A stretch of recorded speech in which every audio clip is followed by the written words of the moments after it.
nothing but fishing thing.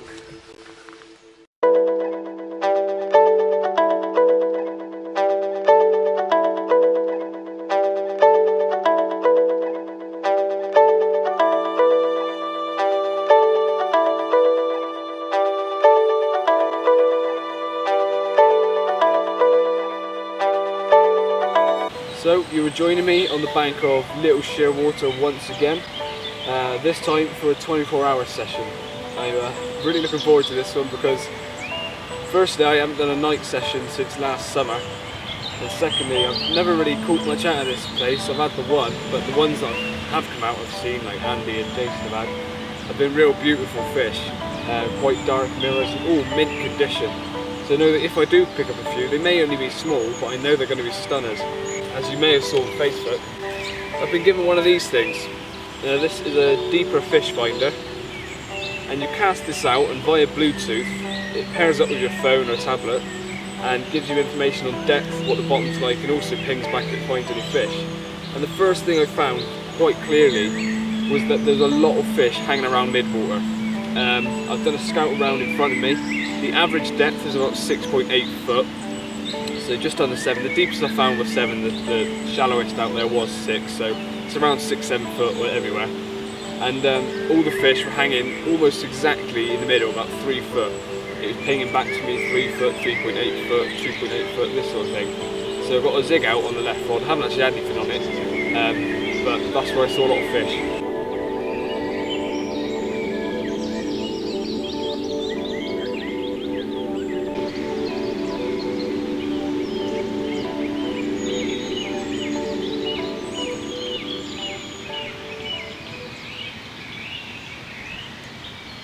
Right, as it's pretty much stopped raining, I thought I'd quickly show you this thing.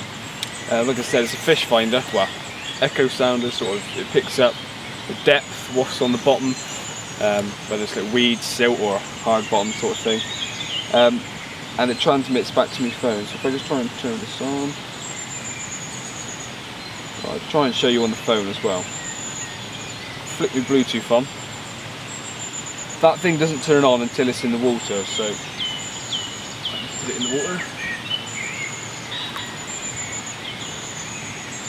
Go onto the app. It's an app you download on the store for free. There we go. Right, it's telling me that it's 3.4 foot and a solid bottom there. I do know it shelves off quite quickly to about 6 foot. I'll just cast it out. Now earlier I was casting over to this snag over there, and it was picking up fish. It's quite a solid bottom, a few patches of weed. I put some bait in there about 20 minutes ago, maybe half an hour ago. So it'll be interesting to see if the fish are still there and if there's more and if they're on the bottom, but before some of them were up in the water. It tells you roughly the sort of size. It tends to be like a cloud. If you imagine a fish finder, when you go over a cloud of bait fish, it comes up as like a swarm. So it kind of does that. So it could be a load of smaller fish or it could be a bigger fish, but fish feeding gets more fish feeding. So that's where I spotted. I'm just going to flick it out there.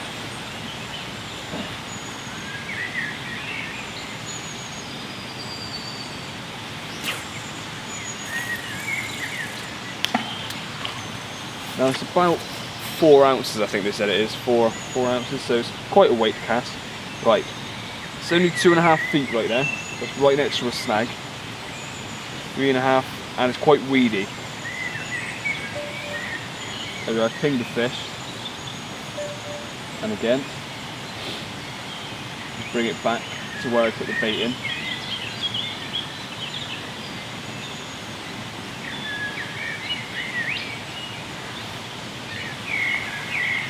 Right, so where I put the bait in is where I've left it now. 5.7 foot with where it is right now. It's just pinged a fish at 1.8 foot off the bottom. See if I can show you this. If you can focus, I forgot some manual.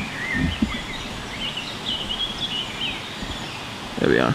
Right, so that's the screen you get. And it's only 5.7 foot, so it's not very deep. And as you can see, it's a fairly firm bottom with a very light coating of weed. So I know it's a pretty clear bottom over there.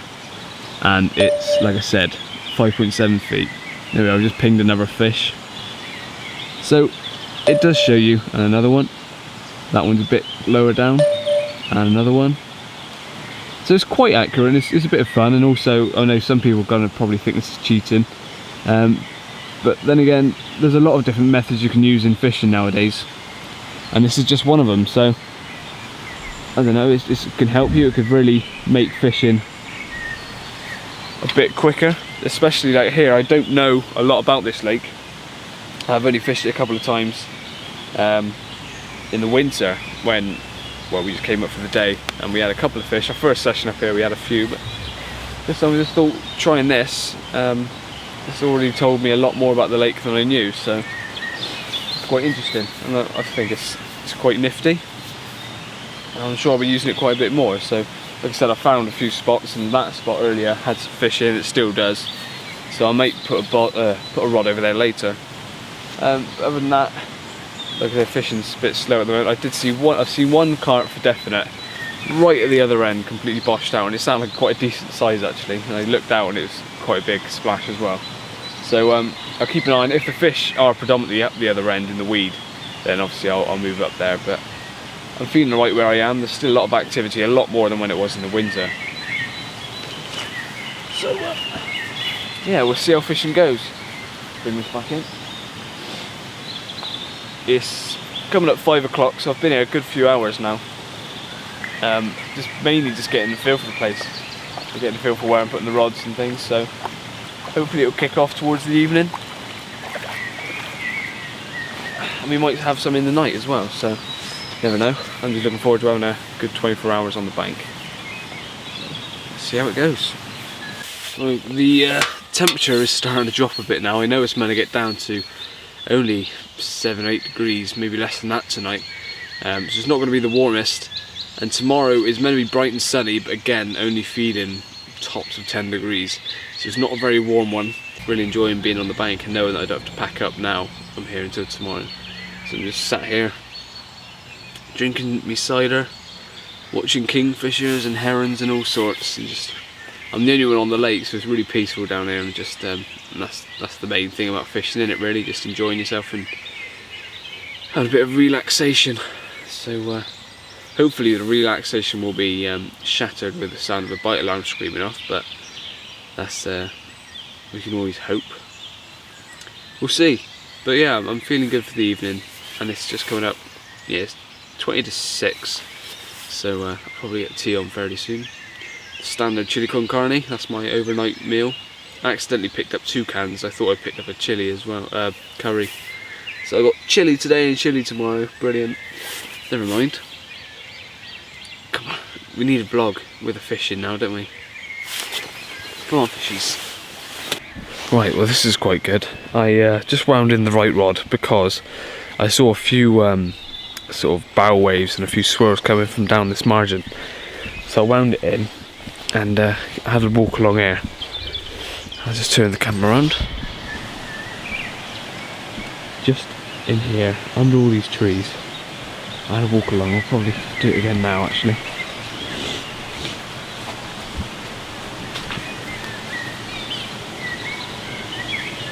I just flicked a bait under this bush.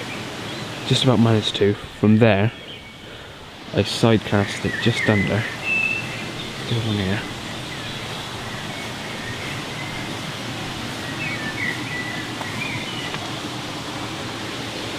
I came here and there was fish all around here. I didn't realise at the time until they all swirled, but I've now got a bait probably just in here. So hopefully once the fish are confident again and I haven't spooked them off, they'll come back in. I put a few free offerings around and my bait's just in there. So go back to the rods, which are over there. Oh, excuse all the snivels, still recovering from man flu. So yeah, like I said, I must have spooked a good 6, 7, 8 fish that were down there. So I just walked along just to have a look, and sure enough there's fish in there. So there's no fish showing anywhere else either. I mean, earlier, a couple of hours ago, I had a fish roll the other end of the lake. Other than that, a few bubbles here and there. I did actually have some bubbles over my left rod at one point, which is in the margin. But that was the first sign of any fish, and it seemed like there's a lot of fish holding up in there. I mean, it could be pike, but because I have seen quite a bit of pike activity down there, but at the same time, to spook 6, 7, 8 fish, I doubt pike hold up together like carp do. So hopefully that's a good sign. There's some fish in there. I've just flicked that rod down there. Like I said, it's a stiff hinge, so I know it's quite silty down there and weedy. It's all below the trees, so hopefully that will sit nicely above it. A little white pop up. We'll see if we can have something on that rod. So yeah, still no fish, but it's 6:30, and I'm feeling good now. I've actually seen some fish down there, so I'll leave that rod there for now. It's not going to be an easy cast in the night if I have something, because it's literally a side cast under a tree. So it might just be a case of getting it close to the tree by walking along, but we'll see. Fingers crossed we'll have something, but I think it's nearly time to get some food on because I'm hungry. Hopefully be interrupted by a fish though.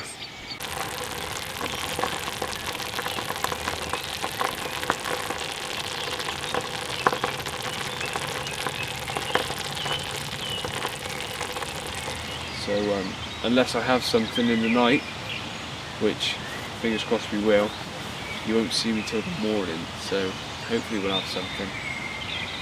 I've just baited up right rod. I've put out probably another 40 boilies or so, quite a few catapultfuls, and left rod same again, and actually a little bit of pellet. So hopefully it won't draw the bream in, it'll draw the carp in and get them rummaging around for a few different bits of food. Hopefully we'll have something in the night or the morning. So don't want to blank on the 24, not my first 24 of the year.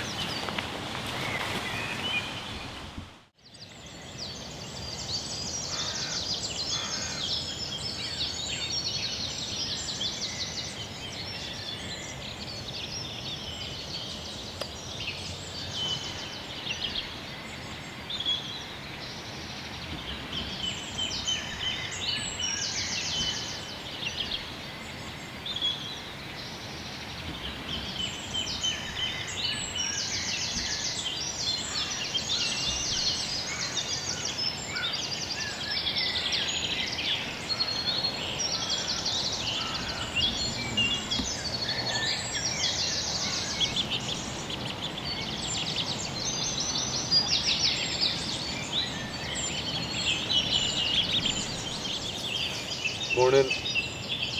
Pretty uneventful night, as you can see. I had a run at about 5 to 4 on the left rod, but I'm pretty sure it's a bream. Goes kingfisher. Pretty sure it's a bream. It managed to get itself into the little bush just to the left of me, because when I struck it the rod bent right round. I had to pull it a bit and it just came free. But the bite itself was typical of a bream. Backed up by the fact that about 10-15 minutes ago I had another run on the same rod, and sure enough it was a bream, exactly the same sort of take. So no carp unfortunately, but we got the rest of the day pretty much until the afternoon to try and catch one. Rods are back where they were. The right rod's just been out there since yesterday evening, so I'm probably going to try and get a bit more sleep first, and then I'll be up and sorting out the rods. So hopefully we'll have a carp today, and I can't be dealing with any more bream.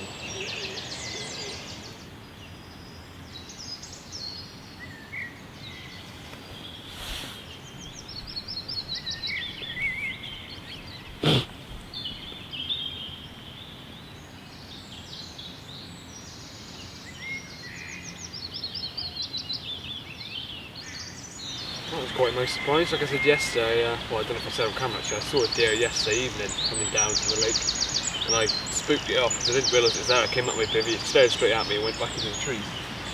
Same again this morning, we just looked at each other and he saw me, but this time he didn't spook off, so I quickly grabbed the camera and got the better lens on, and we got a bit of footage of him. So that's pretty nice. Nice morning. I wound in the right rod, which has done nothing, and I've changed it over to a choddy setup now with a little pink pop up. I just got to balance the bait, and then I'm probably going to clip up to the far tree line or something. So that's this morning's approach. Left rod is still out from when I recast after that bream this morning, so I'll probably have to recast him as well. But I'm just basically this morning just watching the water and seeing where all the fish are. I know that a few fish showed yesterday at the other end. I haven't heard anything today, not a single fish is shown other than pike. which have all been down in this margin. So if I was pike fishing, I'm sure I'd have had something, but other than that, nothing's coming out. So fingers crossed this jolly will pay off.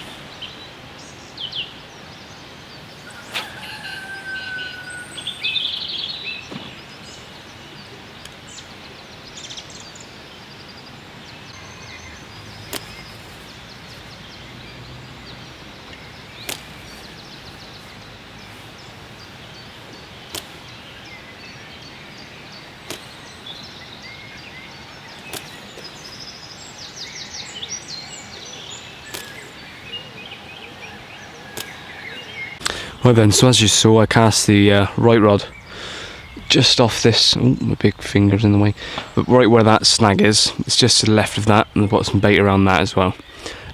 Nothing on that one yet. But also, if you remember when we came in the winter, Andy had quite a few, just down on the bank. If I pan round to there. Oh, wonky tripod, but never mind. That's where he was casting to, and he had quite a few, and I've managed to cast one literally about a couple of feet off that bush.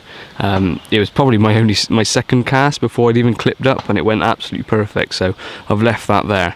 And that's just a single coconut pop-up on a choddy, naked chod, left there, and the right rod's also on a choddy, like I said, but that's a pink boilie. So we'll see what works. The sun keeps coming in and out. I've put a few dog biscuits out, see if I can get them on the top. But I don't think that's going to happen because it is still a bit chilly, but we'll see. Still having nothing on the bottom rods. I had a pretty savage liner on the right rod about an hour ago. It's just gone 12 actually, so I've only got about 3 hours left. And I've been flicking out dog biscuits the last half an hour or so, and I've just about managed to get a few feeding off the top. I mean, they are small, they're tiny, but they're real dark looking fish. And carp's a carp. I knew they aren't massive in there, but they're all stunners, so I'm just going to get them feeding more confidently. There's only about one or two taking one every now and then. I'm going to keep on feeding biscuits until they're feeding a bit more confidently, and flick the surface rod out, and hopefully we can pick one off.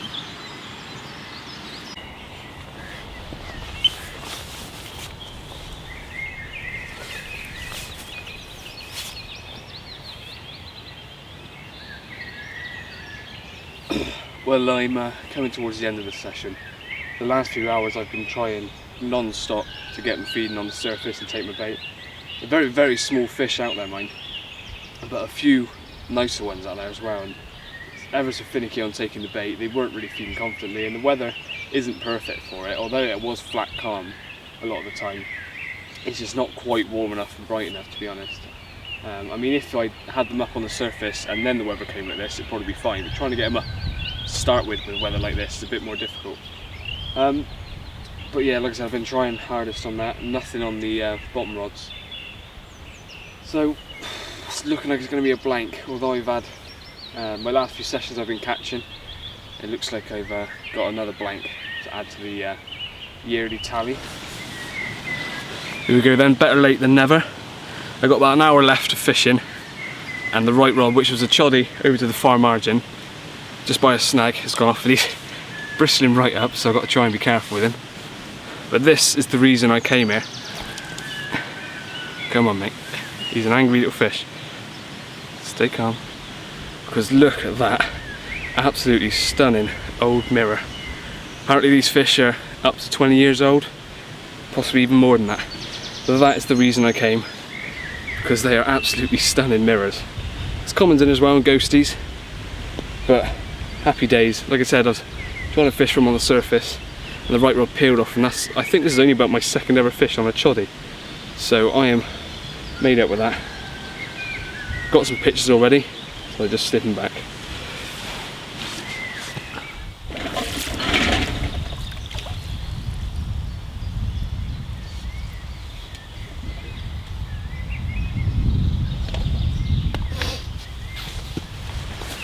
Third time lucky. I had one end blog about an hour and a half ago when I was blanking.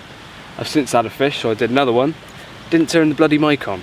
Right, so third time lucky. We've come to the end of the session. Ben should be here, well, pretty soon actually. He's given me a lift back today. And as you saw, I had that one fish after about 24 hours into the session. It just shows that it pays off to stick it out till the very end. And the right hand rod choddy over to the far snag, peeled off. I was right next to the rod, clutched quite tight because obvious by a snag. Hit into the alarm, so I struck into it and just walked back about 15 foot because it got straight under the trees opposite. And so I walked back and it came out and came straight towards me actually, so I was winding quite quick. Until it got into the margin and fought like an absolute demon and tangled up into my other rod. So eventually got it in, and absolutely beautiful fish. Another one to collection. I've had 2 carp out of here now, and both of them have been absolutely beautiful mirrors. Quite dark and lovely scales on them. And that's the reason I came. Like, I'm happy with the one fish because they are beautiful, beautiful fish in here. I tried constantly with the surface. I'm still flicking out biscuits now, just in the hope that the last sort of 10-15 minutes I might be able to get one. But I'm happy without, because that is a beautiful fish. And also yesterday I showed you the deeper echo sounder, castable sounder. I hope that was informative enough for some of you, because a lot of you were interested in it. Try and get some of that fluff out the lens. A lot of you were interested in that, so I just gave you an insight on how that works. Very, very split opinions on Facebook, as with a lot of things in fishing. It's all down to personal preference, and I can understand that. I can respect everyone's views. So it's my best description of it is a digital marker rod called Kingfisher again. That's another thing I've loved about this place, is kingfishers constantly up and down. Next time I'll have to bring a decent lens and try and get some good pictures of them. Yeah, the Fishfinder is basically a digital marker rod, just without going onto the bottom. It just goes along the top. So I think it's got its time and a place, but again, it's all down to personal preference. So if people don't like it, then don't use one. If people do like it, then get one. It does exactly how it's advertised, and I thought it was pretty handy. I didn't actually catch the fish where I'd found spots.